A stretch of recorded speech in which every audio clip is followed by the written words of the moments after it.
The long-term future of power plants in Florida is still very much up in the air.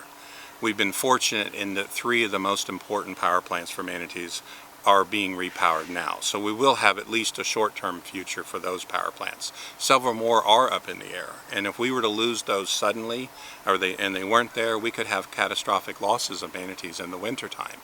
When you add to that the fact that our groundwater is being pumped too much of it, and the spring flows are reducing, we don't know what's going to happen to manatees in the future. That's part of that strong threat that is there in the future, and why we have to be so careful about what we do and how we do it with them, because even their warm water habitat is not assured going into the future.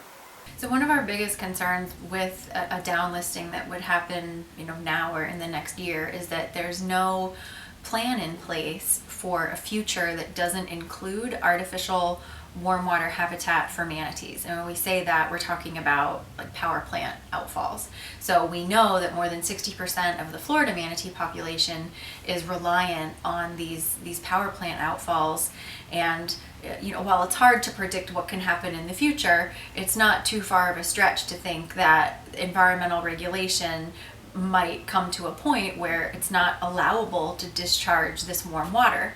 And if you're thinking about what a recovered species looks like, ideally you're going to have that species using all natural habitats. So we'd really like to see the work be done now to transition manatees away from power plants, make sure the springs are protected, so that the manatees can use them. And then I think we can really understand, what a recovered population might look like using only natural habitat.